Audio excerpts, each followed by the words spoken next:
Simulation racing games like Forza Motorsport and Gran Turismo are great because they provide an accurate representation of professional racing, but they're not for everyone. Games like this with their realistic physics and graphics have a reputation for being sterile experiences. The Forza Horizon series proves that there is another way.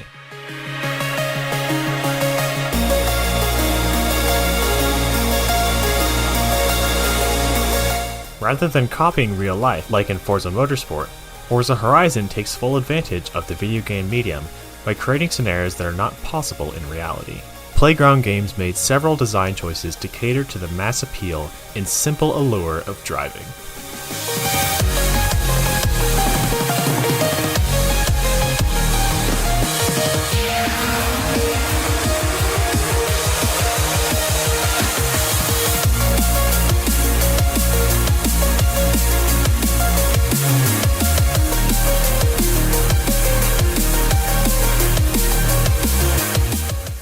Playing Forza Horizon 4 is more like watching Top Gear than an actual race. The tone is lighthearted, and the kinds of races you get your cars into are pretty unrealistic. There's a level where you race against a hovercraft, a jet plane, or even the train from Thomas the Tank Engine. It's also a game where you can dress up as Paddington Bear and have your avatar do push-ups during the loading screens. None of this would work though if it weren't for the shared online world of this game.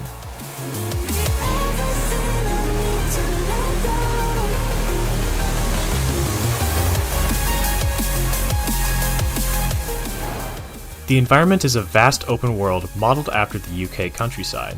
There's nothing to stop you from barreling off the road and exploring to your heart's content. Instead of narrow roadways, races are presented with checkpoints. What's so broken about these checkpoints is that it doesn't matter how you get from one to the next. There's so much room for improvisation that you can salvage your mistakes and sometimes spin them into a new idea. The freedom of the open world lends the player a sense of expressiveness in the way they drive.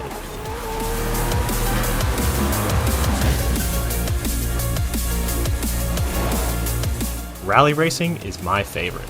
Just like in Wave Race 64, there's built-in input delay since your vehicle is gliding across a fluid surface. There's nothing quite like pumping the handbrake and power sliding around a corner. What I love about rally racing in this game is that I suck at it and it's still fun. Rallying in real life is this terrifying, death-defying sport where the smallest mistake can have the greatest consequences. Horizon has a much more accessible approach with indestructible cars and drivers, as well as a rewind feature so that you don't have to live with a career-ending crash. Oh, no. Okay, redo.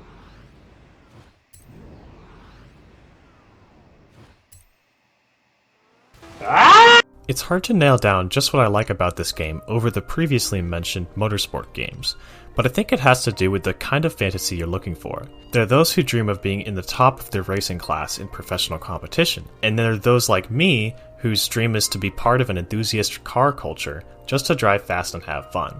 The things that make this game work as a whole are the same thing that make Wii Sports Resort work as a whole. At the center of everything is the Horizon Festival. It's an eternal celebration of cars and establishes the vibe for the whole game. Live bands, eccentric radio announcers, and cheering crowds populate this world, and it makes it feel lived in. Similarly, the many details that give Woohoo Island its cohesiveness and vibe are the reason we remember that game so fondly. Lots of games do a great job of immersing you in their world to make you feel different things, but the Horizon Festival and Woohoo Island simply make you feel happy. There's never been a racing game that has captured my childlike vert wheeler imagination quite like this one. I'll see you at the festival. Thanks for watching.